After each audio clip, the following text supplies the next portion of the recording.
이번 시간은 광물과 토양, 그리고 뒷단원에 나오는 대륙 이동설, 그리고 판에 대해서 얘기를 할 거야. 자, 첫 번째 광물입니다. 광물이라는 건 뭡니까? 암석을 구성하는 알갱이를 우리가 광물이라고 불러주지. 자, 이 광물을, 자, 지각은 암석으로 이루어져 있었고, 그리고 암석은 다시 광물로 이루어져 있고, 사실 광물은 또 뭘로 이루어져 있더라? 원소로 구성돼 있어, 광물들은. 자, 그래서 암석은 여러 종류의 광물로 이루어져 있고요. 이 광물의 종류가 뭐냐, 또 얼마나 들어있느냐에 따라서 암석의 특징들이 다르게 나타나. 대표적인 게 지난 시간에 배웠었던 화성암의 색, 어두운 색, 밝은 색이 있었지. 뭐 현무암, 안산암, 유문암, 발리암, 섬록암, 화강암, 이런 녀석들. 이게 광물의 종류에 따라 결정이 되는 거거든. 자, 그럼 광물입니다. 광물은 암석을 이루는 작은 알갱이를 얘기를 하고, 자, 이 알갱이들 중에서 뭐 알갱이 종류가 워낙 많지만 주된 광물들이 있어. 이 주된 광물들을 우리가 뭐라 불러준다? 조암 광물이라고 불러줍니다. 조암 광물. 자, 이 조암 광물은 장석, 석영, 휘석, 흑음모, 각섬석, 감람석 등 많이 있는데 요거는 반드시 기억해 두십시오. 가장 많은 게 장석, 그 다음이 석영. 장석과 석영. 이렇게. 자, 이 장석과 석영 밑에서 다시 한번 얘기할 겁니다. 그 중에서 장석이 가장 많은 양을 차지한다라는 거고. 물론 석영도 알아둬야 돼. 석영도. 자, 우리가 광물을 구별하는 고유한 성질을 광물의 뭐더라? 특성이라고 불러주는데, 방금 얘기했던 것처럼 장석과 석영은 밝은색 광물이야. 색, 그냥 겉으로 드러난 색을 우리가 색이라고 불러줘. 겉으로 보이는 색깔을. 그래서 장석과 석영은 밝은 색, 나머지 친구들은 어두운 색이더라. 알겠습니까? 어두운 색. 자, 그 다음에 좋은 색 있습니다. 좋은 색. 자, 좋은 색은 뭐더라? 좋은 판에 긁었을 때 나타나는 색이야. 좋은 판. 좋은 판이 초벌구이한 도자기 판 같은 걸 얘기를 한다라고 보면 되고요. 얘들은, 자, 겉으로 보이는 색이 비슷한 광물은 좋은 색을 이용해서 구별한다. 그래서 이렇게 두 가지로 구분을 줄 수 있어. 이렇게 가운데 세 개. 금, 황동석, 황철석은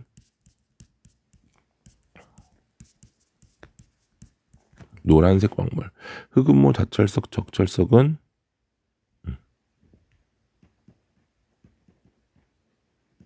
검은색 광물들이야. 그럼 겉으로 봤을 땐 다 노란색, 다 검은색이기 때문에 우리가 구분이 안 된다고. 그러면 좋은 판에 긁어봤을 때 금은 노란색에 좋은 색이 나오고, 황동석은 동색, 녹흑색, 황철석은 철색, 검은색이 나온다. 흑음모는 흰색, 자철석은 철에 의한 검은색, 적철석은 여기 적자가 붙어 있는 이유는 적갈색이 나오기 때문에 적철석이더라라는 거야. 됐나요? 그 다음에 이제 굵기입니다. 굵기는 광물의 단단한 정도이기 때문에 서로 긁어보면 돼. 그래서 긁히지 않는 광물이 더 긁히는 광물에 비해서 어떻더라? 단단하더라. 그래서 석영에 긁힌다? 그럼 석영이 어떻더라? 석영이 단단하다. 그 다음 염산 반응입니다. 염산 반응은 거품이 발생하는 성질인데, 자, 여기서 거품은 이산화 탄소이고요. 자, 대표적인 얘가 방해석입니다. 방해석. 염산 반응은 방해석밖에 없다라고 보면 돼요. 그다음 자성은요, 쇠붙이처럼 끌어당기는 성질. 얘는 자철성만 있다라고 보면 돼. 자철성만 자성을 갖는다. 이거는 따로 필기할 수 있게 요 내용들 선생님 밑줄 친 내용들은 정리를 해야 되거든. 따로 필기할 수 있게 선생님 캡처를 해 놓을게요. 캡처를 해서 밴드 밑에 사진으로 올려 놓을 테니까 이거 보고 나서 다 노트에 정리하십시오. 다음 암석의 풍화입니다. 풍화라는 건, 자, 풍화는요, 오랜 시간에 걸쳐 잘게 부서지거나 성분이 변하는 현상이고요. 풍화의 주된 원인은 물, 공기, 생물들이 있더라. 선생님 써준 거랑 이 밑줄 친 건 다 따로 노트에 정리해야 돼. 자, 그래서 크게 두 가지 작용이 있는데 그냥 잘게 부서지는 거야. 잘게 부서지는 건 성질의 변화가 없습니다. 성질의 변화가 없는 이런 풍화를 우리가 기계적 풍화라고 불러. 기계적 풍화. 자, 이 기계적 풍화는 춥고 건조한 지역에서 많이 나타나는 풍화야. 기온이 낮고 건조한 지역. 그래서 대표적인 게 물이 어는 작용. 물이 얼었다 녹았다 얼었다 녹았다 하면서 암석의 틈이 벌어집니다. 물이 얼면 부피가 더 커지지. 그다음에 압력의 변화. 외부에 있던 암석들이 깎여 나가면 압력이 작아져. 그래서 겉부분이 팽창하면서 떨어져 나가는 이게 압력풍. 자, 이렇게 얇게 떨어져 나가는 이런 현상 우리가 박리 현상이라고 불러. 박리 현상. 그래서 얘는 뭐 박리 또는 전리라고 하죠. 그래서 판상전리라고 보통 불러요. 판상전리. 그다음에 식물의 뿌리의 작용에 의해서 틈이 생긴다. 암석 부서진다. 자, 그럼 이 기계적 풍화가 일어난다라는 건 어떻더라? 표면적이 어떻게 된다? 증가한다라는 얘기고, 표면적이 증가한다라는 건 풍화가 어떻게 된다? 빨라집니다. 풍화 속도가 더 빨라지더라. 알겠죠? 두 번째는 암석의 성분이 변하는 현상이야. 성분이 변하는 현상을 우리가 뭐라고 불렀지? 화학적 풍화라고 불러주고요. 이 화학적 풍화는요, 온난, 다습한 지역에서 나타납니다. 따뜻하고 비가 많이 오는 그런 지역에서는 이런 화학적 풍화가 더 많이 일어나고, 지하수가 용해되는 거, 뭐 산소에 의해서 성질이 변하는 거, 우리 갈변 현상이라고 해서 사과 깎아놓으면 색깔 변하는 것처럼 암석도 산소랑 만나면 색이 변할 수 있어. 그다음 이끼가 분비하는 어떤 물질 등에 의해서 암석의 표면이 녹는 현상들, 이런 것들이 화학적 풍화더라. 이때 이 풍화에 영향을 미치는 요인은 표면적, 아까 얘기했었지, 기계적 풍화가 화학적 풍화를 더 촉진시킬 수 있다라는 거. 그리고 방금 얘기했던 기온과 강수량, 그러니까 온도가 높은지 낮은지에 따라서, 또는 비가 많이 오는지 적게 오는지에 따라서 풍화의 종류가 조금씩 달라지더라. 그렇게 해서 암석이 풍화가 되면 뭐를 만들어낼 수 있더라? 토양. 암석이 풍화작용을 받아 잘게 부서져 만들어진 흙을 우리가 토양이라고 얘기를 하고요. 가장 아래쪽에 있는 암석을 기반암, 그 위에 암석과 모래 등으로 이루어진 층이 모질물, 그렇지? 그리고 물에 녹은 물질과 진흙 등, 이거는 심토, 그리고 식물이 자랄 수 있고 생명활동이 활발한 층 표토더라. 알겠습니까? 그래서 표토에는 암석 부스러기뿐만 아니라 동식물이 썩어서 만들어진 물질, 이런 양분들이 식물이 자라는 데 필요할 양분들이 풍분하기 때문에 이렇게 된다라는 거고. 자, 만들어지는 순서는 어떻습니까? 가장 먼저 기반암이 풍화돼서 이렇게 뭐가 만들어진다? 모질물을 만들고, 모질물에 의해서 뭐가 만들어진다? 표토에서 녹은 물질들이, 빗물 등에 의해서 녹은 물질들이 뭐를 만든다? 심토를 만들더라. 그래서 위치는 기반암, 모질물, 표토, 심토지만 생성 순서는 1, 2, 3, 4 이렇게 되더라. 그래서 기반암, 모질물, 표토, 심토 순으로 만들어지더라라는 거.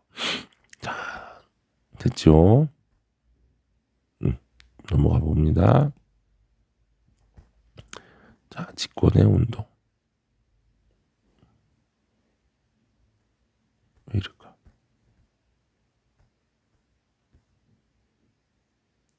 잠깐만, 좀 느리네.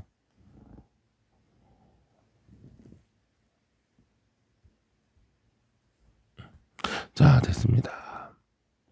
자, 직권의 운동. 자, 이 땅이 가만히 움직이는 게 아니야. 사실은 이 직권의 운동 안에는 여러 개가 있어. 이거는 뭐 나중에 고등학교 때 배우겠지만 첫 번째는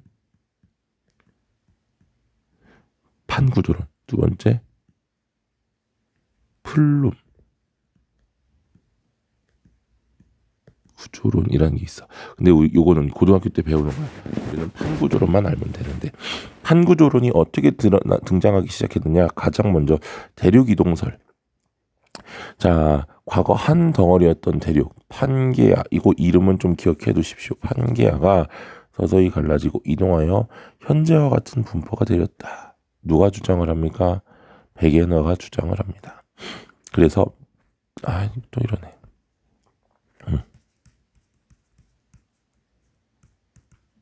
고생대 말에 이렇게 판게아가 만들어져.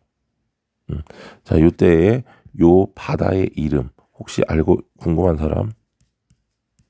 판탈라사라고 불러요. 판탈라사. 그리고 요 안쪽에 있는 요 바다를 테티스해 이렇게 불러줍니다. 그리고 중생대가 되면서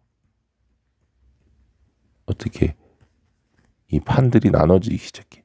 위쪽과 아래쪽으로 먼저 나눠져. 그래서 위쪽을 로라시아, 아래를 곤드와 여기까지는 몰라도 돼. 그리고 시간이 지나면서 또 이렇게 대서양이 양쪽으로 벌어집니다. 이거는 신생대.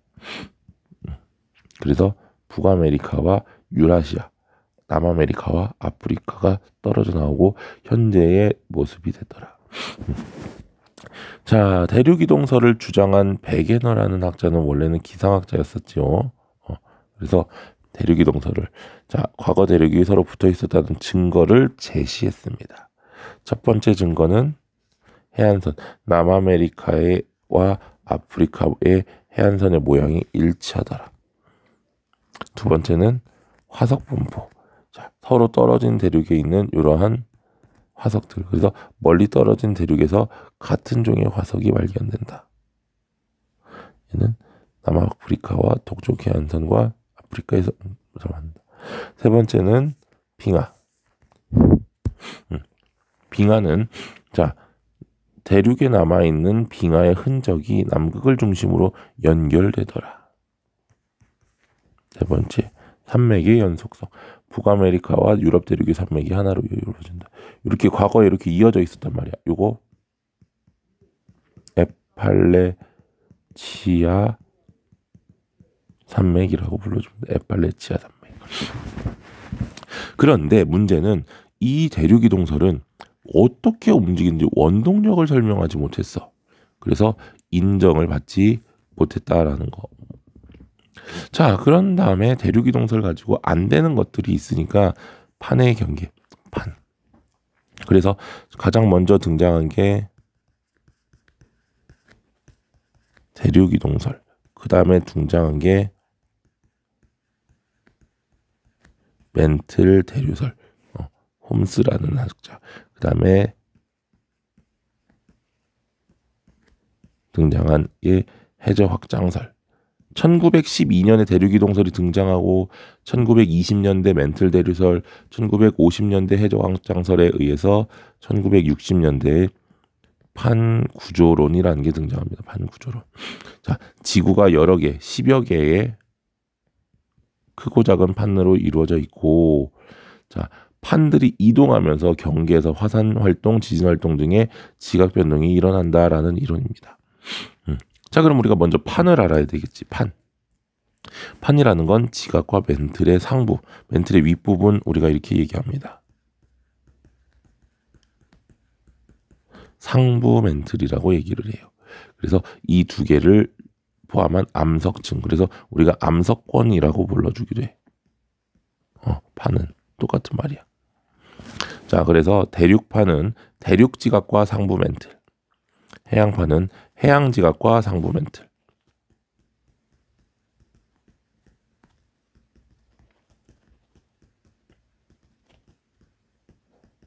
누가 더 두껍냐? 대륙판이 더 두껍습니다.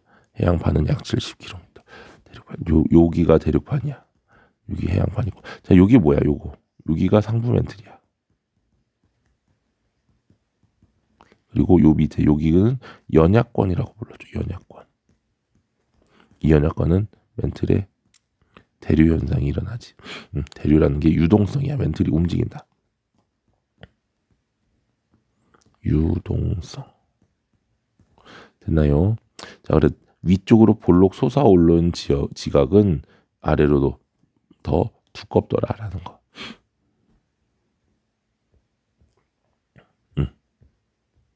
자, 그 다음에 자, 판의 이동. 판은 끊임없이 움직이며 각각 다른 방향과 속도로 이동하는데, 자, 이때 자, 이 판의 경계가 크게 세 가지가 있어. 첫 번째 수,